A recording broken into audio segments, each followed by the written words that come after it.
মুখ্যমন্ত্ৰী হিমন্ত বিশ্ব শৰ্মাই গৌৰৱ গগৈক টাৰ্গেট কৰি বহুকেইটা বিস্ফোৰক মন্তব্য কৰা দেখা যায়। হয়, আমাৰ প্ৰথমটো খবৰে আজি এটা বহুতে ব্যতিক্ৰমী খবৰ। ইয়াৰ লগতে আৰু কেইবাটাও গুৰুত্বপূৰ্ণ খবৰ আপোনালোকৰ বাবে ভিডিঅ'টি শেষলৈকে চাব। মুখ্যমন্ত্ৰী হিমন্ত বিশ্ব শৰ্মাৰ মন্তব্য, আমি বিদেশী আঁতৰোৱাৰ আন্দোলন কৰি আছো। গৌৰৱ গগৈৰ পৰিয়ালতে 3জনকৈ বিদেশী আছে। তেনেকুৱা মানুহৰ পৰা কোনেও যাতে শিক্ষা নলয়। মুখ্যমন্ত্ৰী হিমন্ত বিশ্ব শৰ্মাই আৰু কেইবাটাও বিস্ফোৰক মন্তব্য কৰা দেখা যায়। ভিডিঅ'টি শেষলৈকে চাব। আমি বিদেশী আঁতৰোৱাৰ আন্দোলন কৰি আছো। গৌৰৱ গগৈৰ পৰিয়ালতে 3জনকৈ বিদেশী। তেনেকুৱা মানুহৰ পৰা কোনেও যাতে শিক্ষা নলয়। যিয়ে সংসদত পাকিস্তানৰ সমৰ্থনত প্ৰশ্ন কৰে, যিজন মানুহৰ পৰিয়ালৰ 4জনৰ 3জনেই বিদেশী, তেনে মানুহৰ বিষয়ে মোৰ ক'ব লগা একো নাই। তেওঁৰ পৰিয়ালৰ 3জনৰ ধৰ্ম যি সেয়াও কোনেও নাজানে। আমাৰ সভাত 10,000 মানুহ আহে, কংগ্ৰেছৰ সভাত 200 মানুহ আহে। এনে অৱস্থাত আমি যদি শংকিত, তেনেহ'লে শংকিত হৈ থকাটোৱে ভাল। পুনৰ গৌৰৱ গগৈক সমালোচনাৰে থকা সৰকা মুখ্যমন্ত্ৰী হিমন্ত বিশ্ব শৰ্মাৰ। আমি বিদেশী আঁতৰোৱাৰ আন্দোলন কৰি আছো, কিন্তু গৌৰৱ গগৈৰ ঘৰতে 3জনকৈ বিদেশী। এনেকুৱা মানুহৰ পৰা যাতে কোনো শিক্ষা নলয়, কোনো মানুহে তেনেকুৱা মানুহৰ যাতে কোনো কথাই নুশুনে বুলি মুখ্যমন্ত্ৰী হিমন্ত বিশ্ব শৰ্মাৰ আহ্বান। বিজেপি নেতাৰ ভয়ংকৰ কাণ্ড। হয়, কোৰাণ শ্বৰীফৰ ওপৰত হাত ৰখাই প্ৰতিজ্ঞা কৰাই ভোট মাঙিলে বিজেপি চৰকাৰে। ক'ত ঘটিছে এনে জঘন্য কাণ্ড? বিজেপি নেতাৰ ভয়ংকৰ কাণ্ড। ভোটৰ বাবেই কোৰাণ শ্বৰীফৰ লগত ৰাজনীতি। ন্যায়ৰ বাবে শ শ সংখ্যালঘুৰ প্ৰতিবাদ। ভোটৰ বাবে কোৰাণ শ্বৰীফৰ লগত ৰাজনীতি কৰিলে বিজেপি নেতাই। প্ৰতিবাদৰ বাবে ওলাই আহিল শ শ সংখ্যালঘু লোক। কোৰাণ শ্বৰীফৰ ওপৰত ভোটাৰৰ হাত ৰখাই ভোট বিচৰা কাণ্ড অতি নিকৃষ্ট বুলি মন্তব্য কৰিছে নেমচুৱে। ধৰ্মক লৈ যদি কোনোবাই হেতালি খেলে, কোনো কাৰণতে হ'বলৈ দিয়া নহ'ব। এই ব্লেকমেইলিং কোনো কাৰণত সহ্য কৰা নহ'ব। এনে কাণ্ড লজ্জাজনক আৰু গৰিহণাৰ যোগ্য। মুখ্যমন্ত্ৰীলৈ BTR নেমচুৰ আহ্বান, এনে ব্যক্তিক টিকট নিদিব। তেওঁৰ টিকট দিলে বিজেপিয়ে জাতি, বৰ্ণ, ধৰ্মক লগত লৈ ৰাজনীতি কৰা প্ৰতিটো মিছা কথা মিছা প্ৰমাণিত হ'ব। বিজেপি কৰ্মী সজল কুমাৰ সিংহৰ বিৰুদ্ধে উত্থাপিত হৈছে এনে অভিযোগ। সজল কুমাৰ সিংহক এনে ৰাজনীতি নকৰিবলৈ আহ্বান জনাইছে BTR নেমচুৱে। সজল কুমাৰ সিংহক 24 ঘণ্টাৰ ভিতৰত ক্ষমা খোজাৰ দাবী জনাইছে নেমচুৱে। নিৰ্বাচনত সংখ্যালঘু অঞ্চলত নিষিদ্ধ ঘোষণা BTR নেমচুৰ। নিৰ্বাচনত সংখ্যালঘু অঞ্চলত নিষিদ্ধ ঘোষণা কৰিছে BTR নেমচুৱে।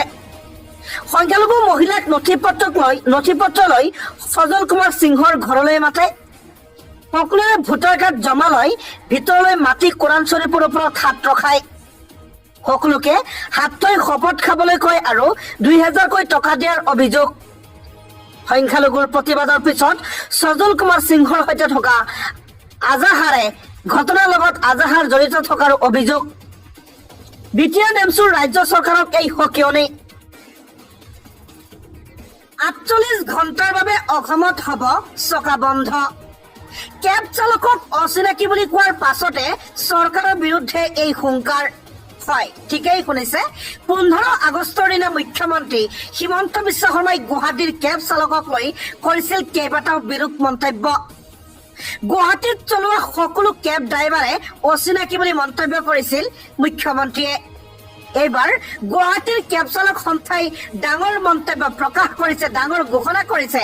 যদি মুখ্যমন্ত্ৰী হিমন্ত বিশ্ব শৰ্মাই তেখেতৰ এই কথাষাৰ ঘূৰাই নলয়, তেনেহ'লে 48 ঘণ্টাৰ বাবে চকা বন্ধ থাকিব।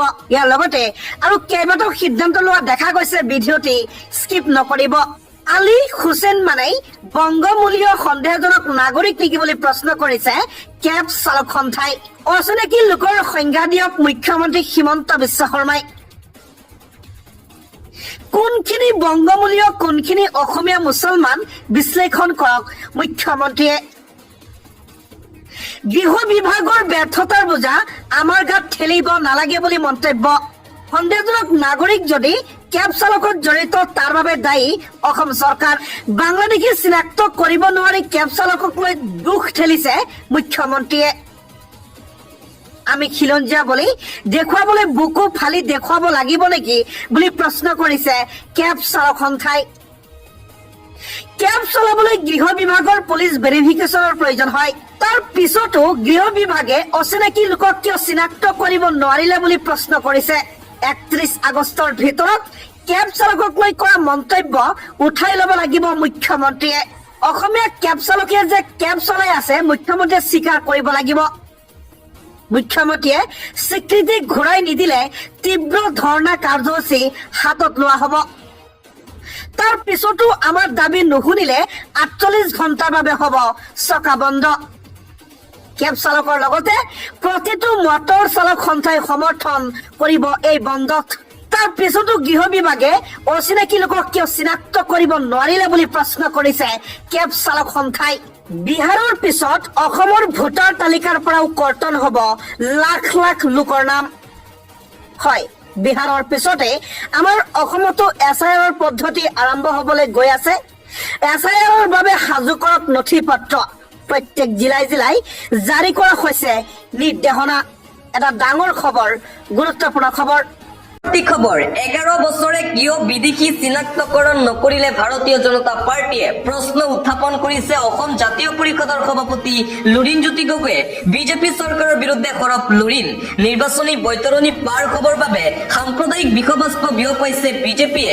অসমৰ সমাজ, অসমৰ ৰাজনৈতিক প্ৰেক্ষাপট ভয়াৱহ দিশলৈ ঠেলি দিব বিচাৰিছে বিজেপিয়ে। 11 বছৰে কিয় বিদেশী চিনাক্তকৰণ নহল অসমত? প্ৰশ্ন লুৰিণজ্যোতিৰ। কিয় ভোটাৰ তালিকাৰ পৰা নাম কৰ্তন আৰু বহিষ্কাৰ নকল বিদেশী লোকৰ? বিজেপি চৰকাৰে 43 বছৰৰ বিদেশীৰ বোজা অসমক জাপি দিব বিচাৰিছে। ৰাইজৰ অধিকাৰ কাঢ়ি বিজেপিয়ে নিজৰ ৰাজনৈতিক জীৱন সুৰক্ষিত কৰিব বিচাৰিছে। মুখ্যমন্ত্ৰীৰ সমষ্টিত ৰেলৱেৰ মাটি দখল কৰি থকা বেদখলকাৰীক উচ্ছেদ কৰি সাহস দেখুৱাওক। দিল্লীত গৌৰৱ গগৈক সাক্ষাতৰ পাছতেই বিজেপিক লৈ সৰব অসম জাতীয় পৰিষদৰ সভাপতি লুৰিণজ্যোতি গগৈ। আন এটা গুৰুত্বপূৰ্ণ খবৰ, অসমক বিদেশী ডাষ্টবিন বনাব বিচাৰিছে মুখ্যমন্ত্ৰী হিমন্ত বিশ্ব শৰ্মাই। হাড়ে হিমুজিয়ে অসমীয়াসকলক কৰিছে অত্যাচাৰ। হিমন্ত বিশ্ব শৰ্মাই সংখ্যালঘুৰ জীয়াই থকাৰ অধিকাৰ কাঢ়ি নিছে মুখ্যমন্ত্ৰী হিমন্ত বিশ্ব শৰ্মাই। মুছলমান শিক্ষাৰ্থীক শিক্ষাৰ অধিকাৰৰ পৰা বঞ্চিত কৰিছে হিমন্ত বিশ্ব শৰ্মাই। হাড়ে হিমজুৱে অসমীয়াসকলক বাংলাদেশীৰ নামত উচ্ছেদ চলাইছে বিজেপিয়ে। 100 বছৰ ধৰি অসমত বসবাস কৰা মুছলমানক উচ্ছেদৰ নামত অত্যাচাৰ চলোৱা হৈছে। অসমখনক বিদেশীৰ ডাষ্টবিন বনাব বিচাৰিছে মুখ্যমন্ত্ৰী হিমন্ত বিশ্ব শৰ্মায়ে। বাংলাদেশ, পাকিস্তানৰ পৰা অহা অমুছলমানক ৰঙা দলিচা পাৰি দিছে ভাৰতীয় জনতা পাৰ্টিয়ে। অবৈধ বিদেশীৰ জৰিয়তে অসমৰ কৃষ্টি সংস্কৃতি সলনি কৰিব খুজিছে বিজেপি RSSে। বিজেপি অগপ চৰকাৰৰ বিৰুদ্ধে ৰাজপথলৈ ওলাই আহিব লাগে জাতীয় দল সংগঠন। 71 চনৰ পিছত অহা হিন্দু মুছলমান কাকোৱে গ্ৰহণ কৰা নহ'ব অসমত। সংবাদমেলযোগে সৰব AIUDFৰ বিধায়ক হাফিজ ৰফিকুল ইছলাম। আন এটা ব্ৰেকিং নিউজ, অসমীয়া জাতিক লৈ চূড়ান্ত অপমানসূচক মন্তব্য কৰাৰ পিছতে গ্ৰেপ্তাৰ কৰা হৈছে ইউটিউবাৰ চুমি আক্তাৰক। লাকৰিঘাট থানাত আছে বৰ্তমান চুমি আক্তাৰ। অসমীয়া জাতিক লৈ কেইবাটাও চূড়ান্ত অপমানসূচক মন্তব্য কৰিছিল তথাকথিত ইউটিউবাৰ চুমি আক্তাৰ। তাৰ পিছতে সমগ্ৰ ৰাজ্যজুৰি সৃষ্টি হৈছিল বিতৰ্ক। অন কেমেৰা অসমীয়া জাতিক চূড়ান্ত অপমান মিয়া যুৱতীৰ। ফেচবুকত বিতৰ্কিত ভিডিঅ' চুমি আক্তাৰা নামৰ মিয়া যুৱতীগৰাকীৰ অশ্লীল ভাষাৰে গালি গালা চুমি আক্তাৰৰ অসমীয়া জাতিক লৈ। প্ৰায় সময়ে ফেচবুক আৰু ইউটিউবত অসমীয়া জাতিক লৈ চূড়ান্ত অপমানসূচক মন্তব্য কৰি ৰাখিছিল এই ইউটিউবাৰ চুমি আক্তাৰে। আৰু অৱশেষত বৰচলা আৰক্ষীয়ে আজি গ্ৰেপ্তাৰ কৰিছে চুমি আক্তাৰক। মৰিগাঁও জিলাৰ পৰা গ্ৰেপ্তাৰ কৰা হৈছে চুমি আক্তাৰক। বৰ্তমান লাকৰিঘাট থানাত আছে চুমি আক্তাৰ। আন এটা গুৰুত্বপূৰ্ণ খবৰ, সন্দেহজনক লোকক ঘেৰি ধৰিলে খিলঞ্জীয়া ৰাইজে। গোপনে নিৰ্মাণ কৰিছিল মছজিদ। তাৰ পিছতেই উত্তপ্ত পৰিস্থিতিৰ সৃষ্টি হৈছে। পুনৰবাৰ সন্দেহজনক নাগৰিকৰ ভয়ংকৰ কাণ্ড। সন্দেহজনক নাগৰিকক লৈ সৃষ্টি হ'ল হুলস্থলীয়া পৰিস্থিতিৰ। গোপনে ডিগবৈত নিৰ্মাণ কৰিছিল মছজিদ সন্দেহজনক নাগৰিকে। মাত্ৰ কেইটামান বছৰৰ ভিতৰতে ডিগবৈৰ নৱজ্যোতি গাঁৱৰ মাটি দখল সন্দেহজনক নাগৰিকৰ। ইছলাম ধৰ্মৰ প্ৰসাৰ চলোৱাৰ অভিযোগ উত্থাপন কৰা হৈছে সেই লোকৰ বিৰুদ্ধে। স্থানীয় ৰাইজে 6 সন্দেহযুক্ত লোকক গতাই দিলে আৰক্ষীক। ঘৰে ঘৰে গৈ ধমক দিলে খিলঞ্জীয়াই সন্দেহজনক নাগৰিকক। সন্দেহজনক নাগৰিকক লৈ সৃষ্টি হ'ল হুলস্থলীয়া পৰিস্থিতি ডিগবৈত। অন্য এটা খবৰ, পাকিস্তানী মুছলমানকো অসমীয়া বনাই দিব প্ৰদেশ কংগ্ৰেছৰ সভাপতি গৌৰৱ গগৈয়ে। গৌৰৱ গগৈৰ বিৰুদ্ধে এইবাৰ সৰব হৈ পৰিছে। পাকিস্তানী মুছলমানকো অসমীয়া বনাই দিব কংগ্ৰেছৰ সাংসদ গৌৰৱ গগৈয়ে। মিয়া কবলৈ বেয়া পায় অসমীয়া শব্দ প্ৰয়োগ কৰিছে গৌৰৱ গগৈয়ে। খিলঞ্জীয়াৰ স্বাৰ্থৰ হকে মুখ্যমন্ত্ৰীয়ে চলোৱা উচ্ছেদৰ বিৰোধিতা কৰিছে গৌৰৱ গগৈয়ে। নামনি অসমৰ একাংশ জিলাত এতিয়া খিলঞ্জীয়াৰ প্ৰভুত্ব নাইকিয়া হৈ পৰিছে। অসমীয়াৰ অস্তিত্ব সংকটৰ সময়ত গৌৰৱ গগৈয়ে মিয়াক অসমীয়া কৈছে।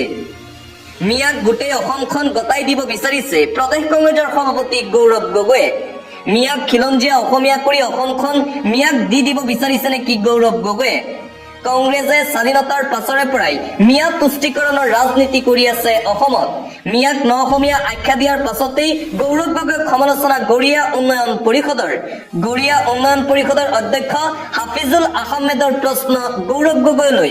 পাকিস্তানী মুছলমানকো অসমীয়া বনাই দিব গৌৰৱ গগৈয়ে।